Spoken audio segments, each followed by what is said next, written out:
Welcome to Mumbai. Hey Prasad. Hi boss. പണ്ടത്തെക്കാളും നിങ്ങൾ ഇപ്പോഴാണ് ഫിറ്റ് ആയത്. ഞാൻ മുൻപ് പറഞ്ഞിട്ടില്ലേ, he's John. Hey John. To meet you sir. നിങ്ങളെപ്പറ്റി പ്രസാദ് ഒരുപാട് പറഞ്ഞിട്ടുണ്ട്. എന്തേലും നല്ലത് പറഞ്ഞു. എനിക്ക് കള്ളം പറഞ്ഞ ശീലം ഇല്ല ബോസ്. വരൂ boss. Hey John, where are you from? Delhi sir. Oh nice. Prasad, മുംബൈയിൽ ജോലിക്ക് എങ്ങനെയുണ്ട്? Fine boss.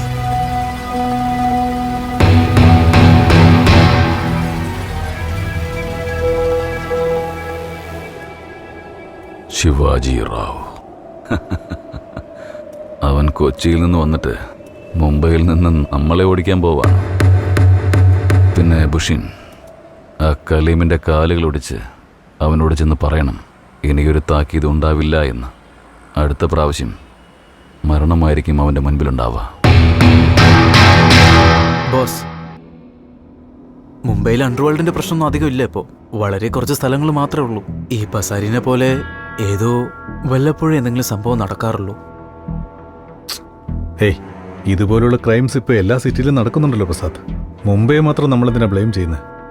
സർ, സത്യം പറയുകയാണെങ്കിൽ ഇന്നത്തെ കാലഘട്ടത്തിൽ മുംബൈ പോലത്തെ ഒരു പീസ്ഫുൾ സിറ്റി ഇന്ത്യയിൽ വേറെ എവിടെയും ഇല്ല സർ. ആ ഹലോ ഷാലു. എത്തി മോളെ, ഇപ്പം എത്തിയുള്ളൂ. പ്രസാദ് അങ്കിൾ എന്നെ പിക്കപ്പ് ചെയ്യാൻ വന്ന് അങ്ങളോട് സംസാരിക്കേ. ഹേ ഷാലു, നീ ഇത്രയും ദിവസം മുംബൈയിലായിരുന്നുള്ള കാര്യം നിന്റെ അച്ഛനോട് പറഞ്ഞിട്ടില്ലായിരുന്നു. ശരി, പോട്ടെ. ഇനി ഈ കേസിന്റെ പേരും പറഞ്ഞ് നമുക്ക് കാണാമല്ലോ.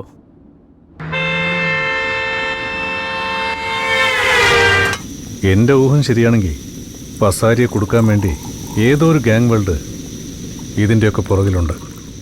പസാരിയെ പോലൊരു ഗ്രേറ്റ് ഓഫീസറായി എൻക്വയറി ചെയ്യുന്നത് വിഷമമുള്ള കാര്യം തന്നെയാണ്.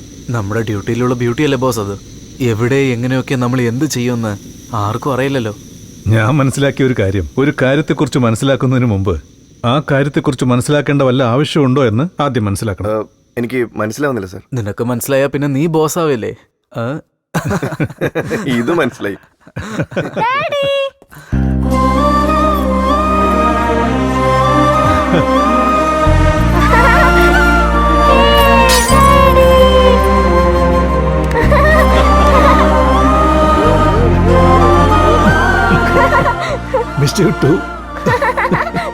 അല്ല, സ്നേഹപ്രകടനമൊക്കെ അച്ഛനടുത്ത് മാത്രമേ ഉള്ളൂ, എന്റെ അടുത്തില്ലേ?